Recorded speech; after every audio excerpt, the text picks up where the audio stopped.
요한복음 3장 22절에서 24절 말씀입니다.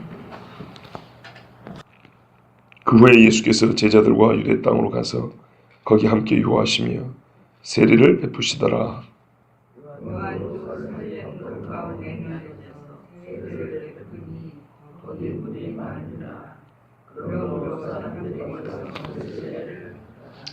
요한이 아직 옥에 갇히지 아니하였더라. 아멘. 니고데모와 예수님의 대화가 끝났습니다. 성경은 모든 있었던 일을 다 기록한 건 아니라 그랬습니다. 예수님이 하신 말씀을 다 기록한 것도 아니고, 그래서 21절까지 기록되어 있지만 예수님과 니고데모의 대화가 이걸로 완전히 끝났다는 뜻은 아닙니다. 그렇겠죠. 여기까지 듣고 니고데모가 아무 소리 없이 뒤돌아서 가버렸을까요? 그건 아니겠죠. 적어도 믿겠다는 둥, 아니면은 밤늦게 찾아왔는데 말씀해서 고맙다는 둥, 뭔가 그 정도 인사는 있고 갔겠죠. 그죠? 중요한 것만 기록해 놓은 거예요. 우리의 일상 대화가 만약에 21절로 이렇게 끝나버리면 아주 무례한 거죠. 밤늦게 쉬는 시간에 와가지고 이 중요한 이야기를 가지고 물어본 다음에 예수님 말씀 딱 끝나자마자 고개 끄다고 이렇게 돌아가 버렸다. 이럴 수는 없는 거죠. 모든 대화를 다 기록한 게 아니고 예수님과 니고데모의 대화에서 거듭남에 관하여, 영생에 관하여 그 핵심되는 부분을 여기에 기록해 놓은 겁니다. 그리고 아마 뒤에 니고데모의 뭔가 더 다른 말이 있었을 것이고, 그리고 이제 헤어졌을 겁니다. 이어서 예수님의 이제 그 니고데모의 대화 이후의 사역을 기록해 놓고 있습니다.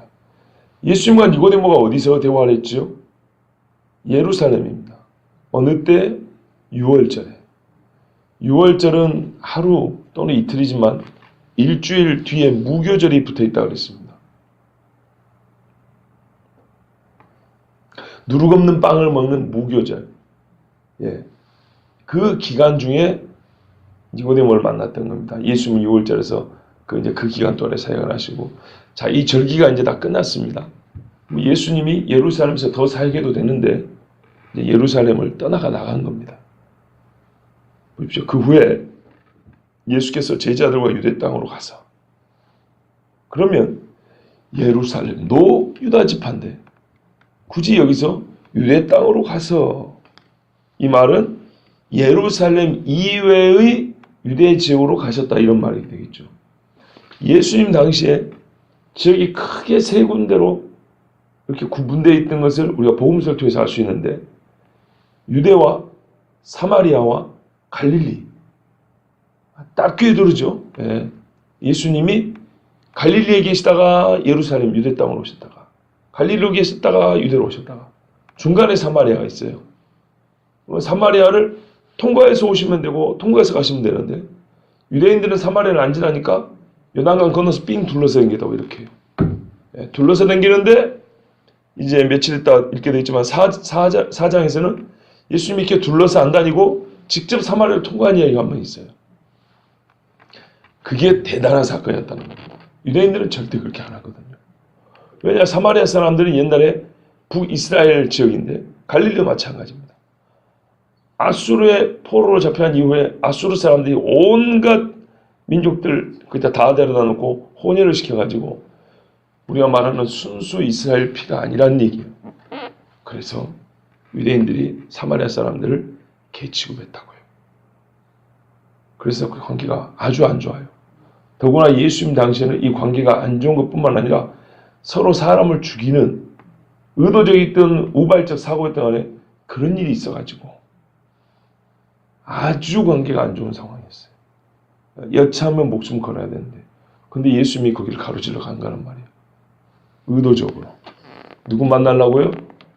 우리가 흔히 말하는 수가성 여인, 사마리아 여인하고 그 외에 복음을 드려야 될 사람들이 있었기 때문에 예수님이 그렇게 지나가셨던 겁니다. 자, 이제 그 전에 예수님이 6월절을 마치고 예루살렘과 유대와 사마리아와 땅끝 그랬죠. 그 패턴을 조금 뭐랄까요? 축소형으로 보여주고 있습니다. 예루살렘 오셔가지고 성전을 청결하면서부터 사실 본격적인 이 선포가 시작이 됐죠. 그렇지 않습니까? 너희가 이 성전을 헐라. 내가 사흘 만에 일으키리라. 요한복음에 기록되어 있는 공적인 설교입니다. 어디서요? 예루살렘에서. 아니 성전에서. 예루살렘 중앙에 있는 성전에서. 그리고 예루살렘에서 니고데모에게 기록상 1대1이지만 어쨌든 예루살렘에서 거듭남에 관한 영생에 관한 메시지를 전했어요. 그렇죠. 그 다음에 유대 땅으로 넓혀가셨어요. 여기서 세례를 베푸시면서 예수님은 또 사역하셨어요. 그리고 어디로 갑니까? 사마리아를 통과해서 갈릴리로 갑니다. 사마리아를 통과할 때 누굴 만났습니까? 아까 말한 사마리아 여인을 만납니다. 예루살렘 오는 길이 아니고 갈릴리로 가는 길이에요. 뻗쳐나가는 쪽이에요. 그 다음에 왜냐하면 보세요. 4장을 보세요. 4장을. 오늘 말씀을 성원데 4장 1, 2, 3절 읽어보면 예수께서 제자를 삼고 세례를 베푸시는 것이 요한보다 많다 하는 말이 바리새인들이 들은 줄을 주께서 아신지라. 예수께서 친히 세례를 베푸신 것이 아니요 제자들이 베푼 것이라. 오늘의 예수님 세례 준 이야기죠. 요 이야기를 하고 있습니다. 자, 유대 땅에서 세례 준 다음에 유대를 떠나서 다시 갈릴리로 가실새. 자, 지금 유대 땅 이야기가 3장에 기록되어 있고 갈릴리로 가는 길에 4절 보세요. 사마리아를 통과해야 하겠는지라. 유대로 오는 길이 아니고 갈릴리로 가는 길이에요. 넓혀 가는 길에 사마리아를 통과하고 갈릴리로 가요. 자, 갈릴리로 가면 어떻게 해요? 납달리와 스불론 땅이야 이방의 갈릴리하고 사람들이 거의 이방인 취급했던 지역입니다. 그리고 뒤로 가면 예수님이 두로와 시돈까지 갑니다. 그럼 시돈 지역에 가면 귀신 들린 수로보니게 여인 있죠. 귀신 들린 딸을 준 수로보니게 여인. 맞습니다. 예수님. 개들도 주인의 살에서 떨어지는 부스러기를 먹습니다. 했던 그 여자는 옛날에 이세벨 있죠. 이세벨 고향 그 동네란 말이에요. 그러니까 예수님의 사역이 요한복음은 참 그걸 잘 보여주고 있어요. 너희가 예루살렘과 유대와 사마리아 땅끝까지 일어나 내 증인이 되리라의 기록은 마태복음에 되어 있지만 그렇죠. 기록은 마태복음에 되어 있지만 실제로 예수님 본인이 이 땅에 계실 때 사역의 패턴이 실제로 예루살렘에서부터 열방으로 퍼져나가는 이런 사역의 패턴을 보여줬다는 것을 실제로 자세히 그 과정을 보여준 사도는 요한입니다. 그래서 복음서가 전부 다가 일치되어 예수님의 말씀과 행동을 그 삶을 우리에게 일관성 있게 일치되게 가르쳐주고 있는 겁니다. 이제 보이죠? 그죠? 예수님이 유대 땅에서 니고데모에게 예루살렘에서 니고데모에게 거듭남을 말씀해 주시고 이제 유대 땅으로 예루살렘을 넘어선 유대 지경으로 나가서 무엇을 하셨냐면 세례를 베푸셨다 그랬습니다. 이게 아주 중요하죠. 왜냐하면 세례는 거듭남의 표입니다. 세례는 예수를 믿음으로 말미암아 깨끗하게 되었고 내가 죽고 살았다는 증거가 세례입니다. 로마서 6장 말씀의 의미를 잘 말해주고 있습니다. 세례는 예수와 함께 죽고 예수가 부활한다는 의미입니다. 그렇기 때문에 예수를 믿은 사람은 우리의 아주 인간적인 표현하면 세례를 받고 싶어 안달이 나야 됩니다. 이해되시죠? 이건 당연한 이야기예요. 그래서 선교지에 가면 세례 받으려고 그 많은 사람들이 멀리서부터 준비를 하고 몰려듭니다. 예전에 중국 가서 한번 봤거든요. 얼마나 사모하는 마음이 있는지 모릅니다. 진짜로. 특히 목회자가 없다기보다는 목사가 없는 교회에서는요. 목사가 와서 세례 주는 날을 정말 학수고대합니다. 그 예배는 아주 뜨겁습니다. 이게 세례입니다. 그런데 예수님이 세례를 줬다고 한번 생각해 보세요. 사람도 세례의 의미를 모르고 또는 알고 주는 차이가 엄청난데요. 예수님이 세례를 주었을 때 예수님이 의미 없이 그냥 물에다 담그고 끄집어내는 그런 행동과 의식에 집중해서 세례를 줬을까요? 아니면은 예수님은 세례의 의미를 누구보다도 잘 알고 그 의미 부여를 하시고 그 사람들에게 세례를 줬을까요? 후자겠지요. 그런데 4장 2절을 보면 예수님이 친히 준 게 아니라 제자들을 통해서 줬다 그랬습니다.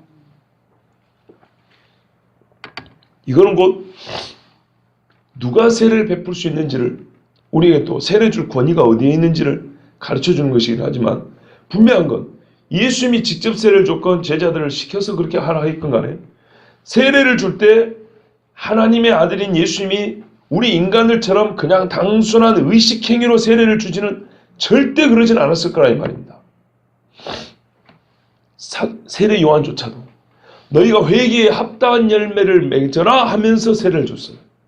근데 예수님이 아무 의미도 없이 그냥 사람들 오니까 너희 물에 한번 들어갔다 나올래? 이런 식으로 주진 않았을 거라 이 말이죠. 제사장들이 밥 먹을 때 손 안 씻는다고 한 것처럼, 손 씻는 것처럼, 정결례를 행하는 것처럼 그러진 않았을 거라고. 보세요. 25절에 정결례식에 대한 변론이 또 나옵니다. 그죠? 세례 요한도 계속 세례를 주고 있었거든요. 사람들이 옛날에 바리새인에서 온 사람들이 따졌는데 여전히 따지고 있습니다. 예수님과 세례 요한이 고작 유대인들의 지도자가 말하는 정결예법에 따른 세례를 준 것이 아니라 그 말입니다. 만약에 정결예법에 부합하는 그런 거였다면 따지지도 않았을 것이고 싸울 일도 없습니다. 그런데 예수님과 세례 요한의 세례는 분명히 달랐기 때문에 이 사람들 와서 우리가 하는 정결예법과 다른데 이게 뭐냐 도대체. 그리고 다르다면 네가 무슨 권위로 또 일을 하냐고 여전히 따지고 있는 겁니다. 지금. 그러므로 세례 요한의 세례와 거기다가 예수님의 세례는 유대인의 정결례법이 아니요. 전혀 아닙니다. 만약에 그렇다면 나중에 예수님이 손 안 씻고 밥 먹었다고 그 유대인들에게 비난을 받지도 않았을 겁니다. 이 정도로 정결례법에 충실했다면 그런 차원이 분명히 아니라는 겁니다.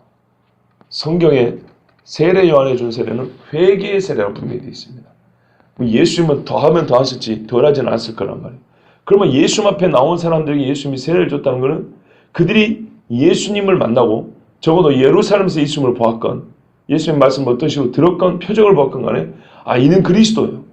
또는 적어도 선지자다. 이렇게 생각하고 예수님에 나왔던 것이고 예수님은 그 나온 자들에게 제자들을 통해서 세례를 주겠다는 겁니다. 그런데 이 일을 어디서 하셨냐면 유대 땅에서 하셨다는 겁니다. 여러분 우리가 일반적으로 생각했을 때 그러지 말고 예루살렘에서 하시지. 예루살렘에 실로암 연못도 있지 않습니까? 그죠? 옛적에 사람 보내가지고 실로암에 가서 씻으라 그랬단 말이죠. 병자들이 거기에 진을 치고 있어요. 그 연못가에. 천사 와서 물을 동하면 거기 먼저 들어가면 낫는다고. 그러면 그 좋은 연못도 있고 그 많은 병자들이 있는 그 자리에서 설교하시고 물에 들어갔다 나오는 사람 그 자리에서 병도 고치시고 그러면은 일석이조요, 일석삼조요. 얼마나 좋습니까? 그런데 안 했어요. 안 한 이유가 뭘까요? 이게 참 궁금한 건데요. 우리가 힌트를 얻을 수 있습니다. 여러분, 니고데모가 예수님을 찾아왔습니다. 이스라엘의 선생입니다. 이스라엘의 선생이 제일 많이 몰리는 데가 어딜까요? 예루살렘이죠. 그렇지 않겠습니까? 제사장이면 율법사는 제일 많이 몰리는 데가 예루살렘이고 다 거기서 파송이 되어 찾아오고 그랬습니다. 그런데요, 니고데모처럼 예수님의 하신 일과 말씀에 충격을 받고 또는 뭔가 감동을 받고 도대체 하늘나라는 어떻게 가는 거요? 라고 물어보고자 하는 그런 마음이라도 가진 자가 몇 명이나 될까요? 기록상 한 명입니다. 니고데모밖에 없습니다. 무슨 말씀이냐면 예루살렘에서 예수님이 세례까지 주면 다른 일을 못하고 사역 초기부터 부질없는 말다툼과 소모적인 싸움 여기에 그냥 막 휩싸이게 됩니다. 정말 순전하고 들어야 하고 듣기를 원하는 사람들이 가서 하나님의 은혜의 복음을 전하기도 전에 예루살렘에서 시작하자마자 온갖 먼지와 흙탕물 사이에 뒤범벅이 되는 사람들이 놓아주지 않는 분명히 기억할 것은 예수님은 완전한 하나님이지만 완전한 인간 사람으로 왔다는 겁니다. 우리 같은 시험을 당하셨다 그랬어요. 그러므로 예수님은 우리에게 성경 말씀만처럼 세월을 아끼라, 지혜롭게 행하라는 그 말씀 들으시면 최대의 지혜로 활용해야 되고 최선을 다해서 시간을 효율적으로 활용을 해야 된단 말이에요.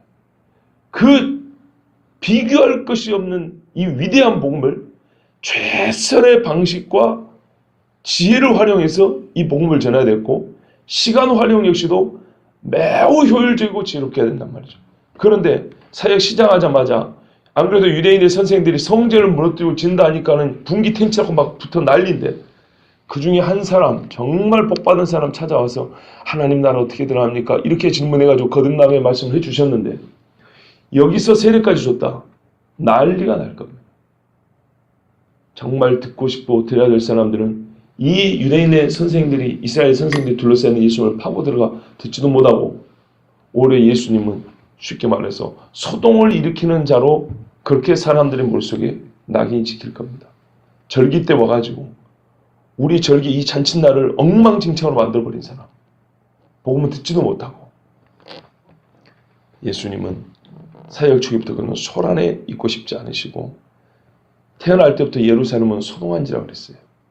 소동할 뿐, 자기들의 왕이요 이스라엘의 선생인 예수님을 만나고자 듣고자 하지 않았던 사람들에서 나오셔서 오히려 한적한 곳으로 가셨어요. 그러자 예수님을 만나고자 하는 사람들이 거기로 찾아왔어요. 그런데 거기로 찾아오는 사람들조차도 만약에 예루살렘에서 이스라엘의 선생들이 둘러싸여 있는 예수님이라면 가까이 가지 못했을 거예요. 무서워서라도 못 갔을 거예요. 왜냐하면 출교당할까 무서워서. 이런 얘기 우리 뒤에서 읽잖아요.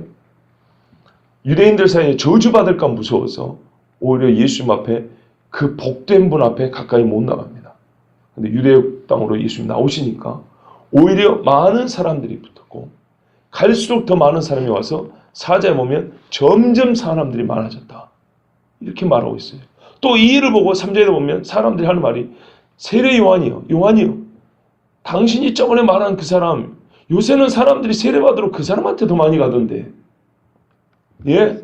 만약에 예수님이 예루살렘에 있었으면 세례받으러 오는 사람이 거의 없었을 겁니다. 근데 나오니까 더 많은 사람이 달라붙었어요.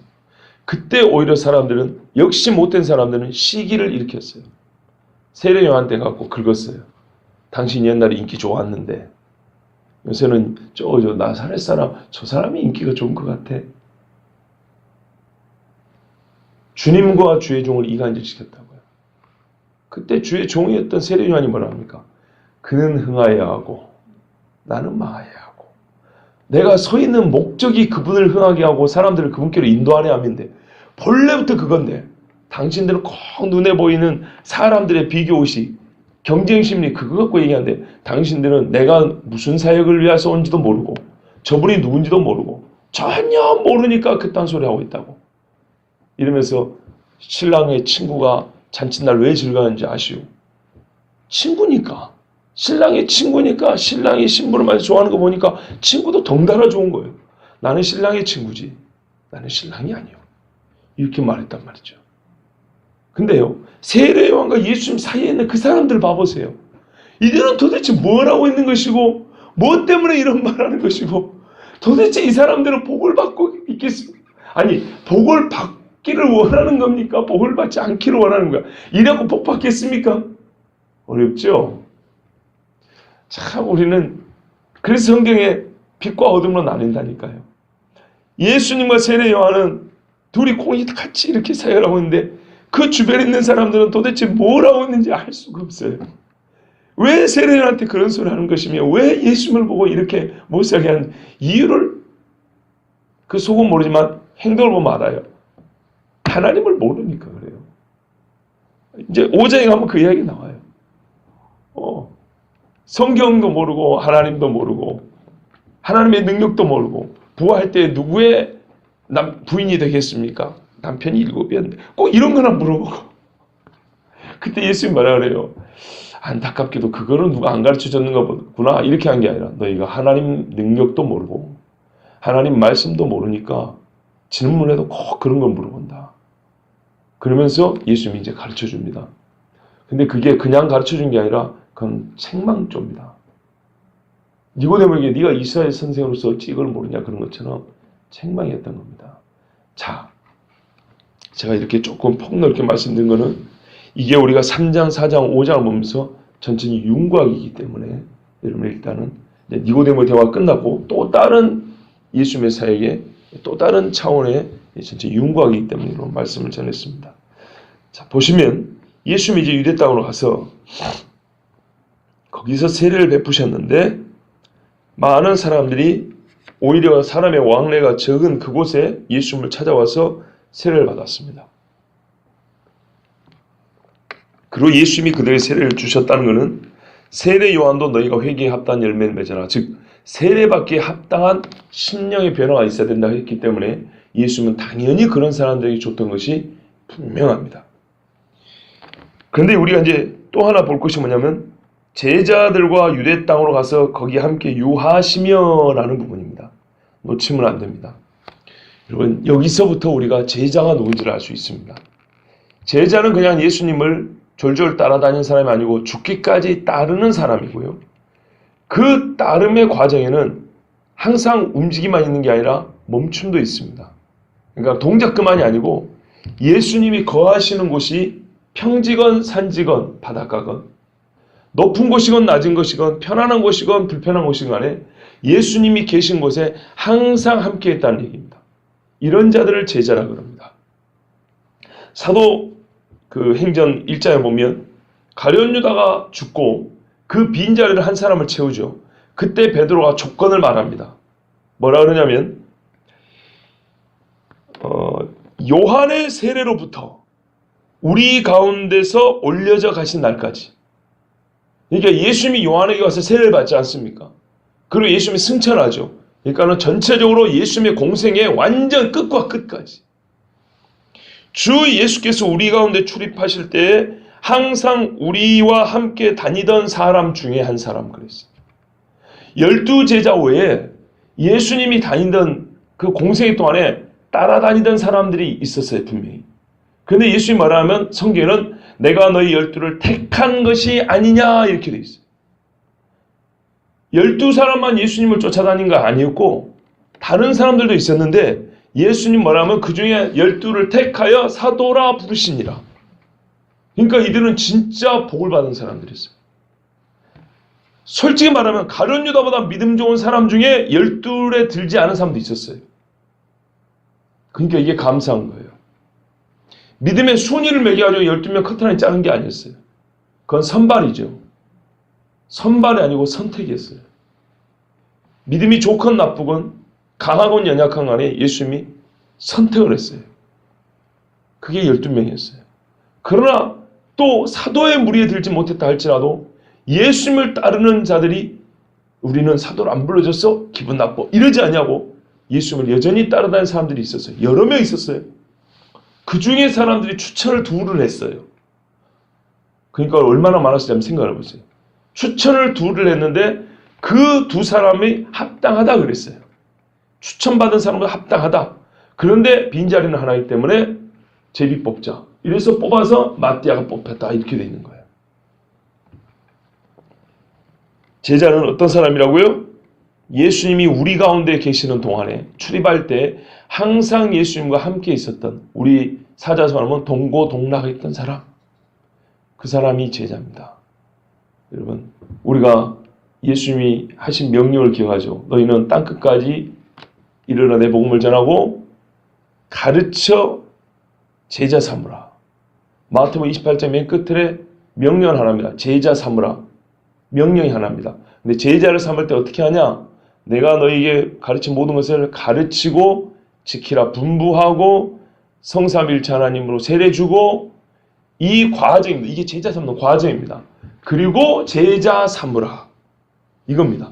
우리말로는 좀 그 원뜻을 이해하기 어려운데 헬라어 원뜻이 뭐냐면 너희는 가서 제자 삼으라. 제자를 어떻게 삼냐 하면 요런 식으로 해서 제자 삼으라. 이렇게 되어 있는 거예요. 그러니까 제자들이 가서 하는 얘기 뭐예요? 복음 전하고 하나님의 말씀을 가르치고 그리고 믿는 자에게 세례 주고 분부하여 지키게 하고, 그러니까 안 지키니까 바울이 서신서를 쓴 거 아닙니까? 너희가 처음에 들은 복음을 처음에는 잘 따르더니 왜 이제 다시 뒤로 돌아가느냐 하면서 막 그렇게 말씀한 이거죠.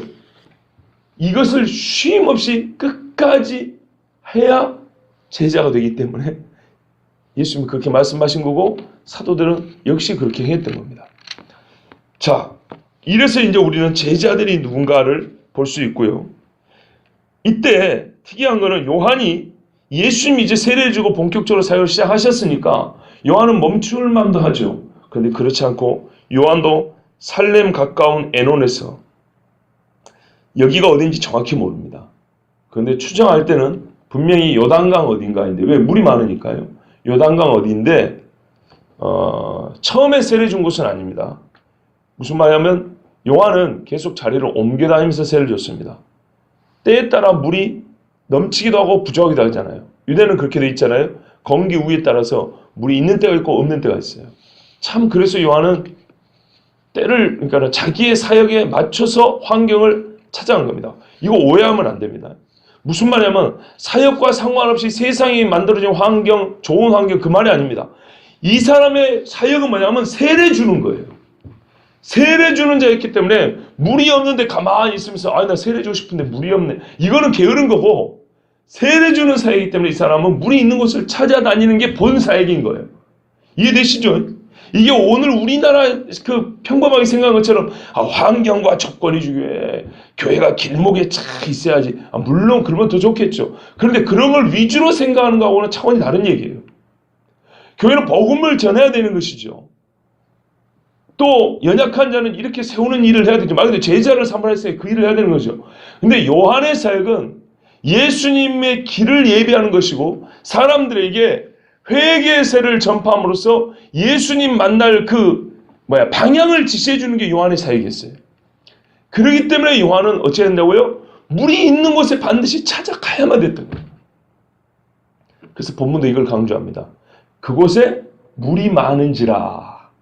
그게 이유였던 겁니다. 표현하기를 우리는 저 사람들 많은데 딱 털을 잡아야 돼. 이거하고 조금 달라요. 완전히 다르진 않아요. 완전히 다른 건 아닌데 똑같지는 않아요. 요한의 본 사역은 세례를 주는 것이기 때문에 만약에 하나님의 어떤 종에게 준 본 사역이 정말 이 광야 같은 척박한 땅에서 한 사람의 가정을 세우기 위해서 정말 불신자들만 가득한 그곳에 이렇게 보낸 거하고, 또는 신자들이 가득한 곳에 뭔가요? 그대로 성숙하기 위해서 보낸 거하고, 또는 사람들이 많은 곳에서 수많은 사람들을 모아가지고 외치라는 거하고, 아니면은 사람이 적지만은 그 중에 정말 한 사람을 세우라고 외치는 거하고, 여러 가지 차원이 있겠죠. 근데 세례 요한은 본래 세례 주는 거였기 때문에 물이 있는 환경을 찾아가는 것이고, 이것은 우리가 속된 말로 인간적인 입지 조건, 사역에 좋은 환경을 찾아간 그런 식으로 비판하는 문제가 전혀 아니라는 거예요. 오히려 이 사람은 물 있는 곳에 세례 줌으로써 욕을 훨씬 더 많이 얻어먹은 사람이에요. 자, 이리 가가지고 세례 요한은 자기의 본질적인 사명을 감당을 했는데, 여기서 우리가 궁금한 게 이거죠. 아니 예수님 오셨으면 이제 그만할 법도 한데 왜 이 사람은 계속 세례를 주는가? 세례 요한이 세례를 주게 된 것은 하나님의 명령이었습니다. 그런데 세례 요한이 여전히 세례를 준다는 것은 하나님의 명령이 처배되지 않았기 때문입니다. 무슨 말이냐면 하나님이 세례 요한에게 명령한 것은 죽을 때까지 세례 주라 한 겁니다. 죽을 때까지. 그래서 세례 요한의 세례와 예수님의 세례는 이런 차원에서 보면 다르지 않았습니다. 사도행전에 기록된 성령의 세례를 받았느냐? 이건 좀 다릅니다. 물로 세례를 줄 때는 예수님의 세례와 세례 요한의 세례가 본질적으로 다르지 않았습니다. 만약에 같았다면 이 둘이 동시에 세례를 주는 이 문제로 우리가 고민해야 됩니다. 누구 세례를 받아야 되나? 그리고 사람들은 싸움을 붙여야 됩니다. 저 예수가 주는 세례하고 요한 당시 주는 세례하고 무슨 차이가 있어? 이렇게 해야 되는데 성경에는 이 두 세례 간의 갈등의 문제가 전혀 기록이 없습니다. 유대인들도 갈등을 일으키지도 않았다고 이렇게 되어 있습니다. 그 말은 신학적으로 볼 때도 예수님의 주신 세례와 세례 요한이 지금 주는 물 세례는 똑같았다는 얘기입니다. 아주 중요한 사실입니다.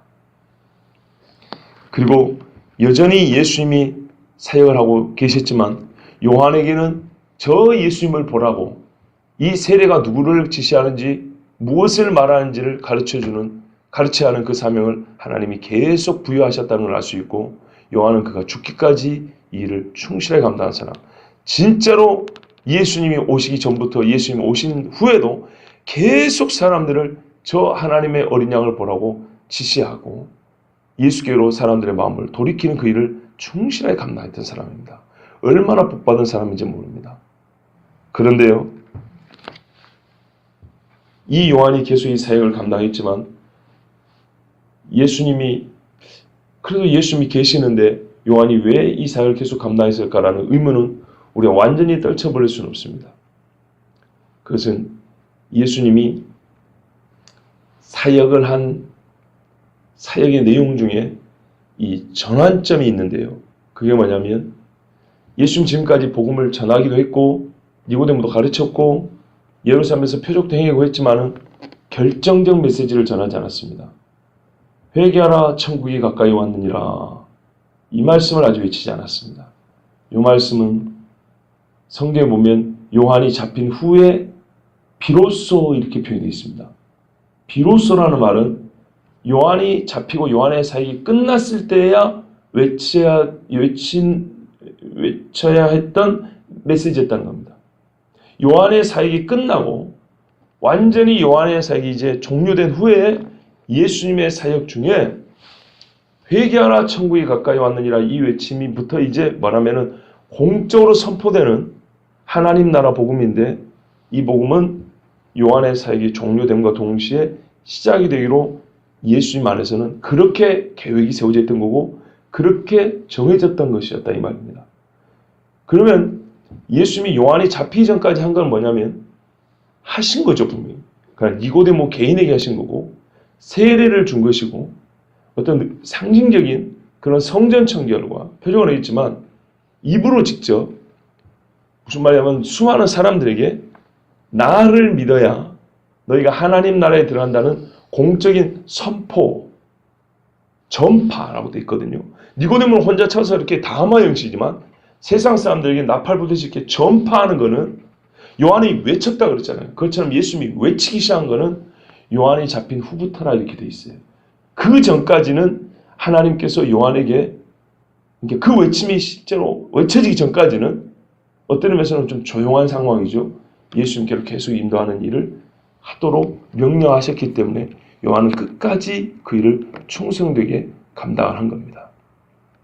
자, 내일 좀 더 이어서 전하도록 하겠습니다.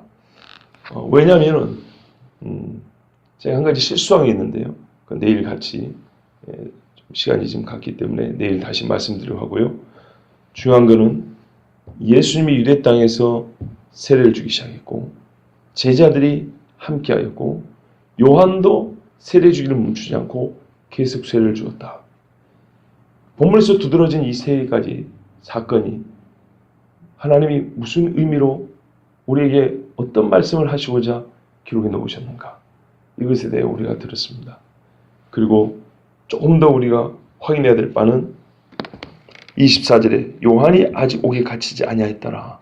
이 말씀이 왜 여기서 한 줄이지만 단순한 사실을 전해주는 것 같지만 매우 중요한 의미가 있는지, 요거는 내일 다시 전하도록 하겠습니다. 기도.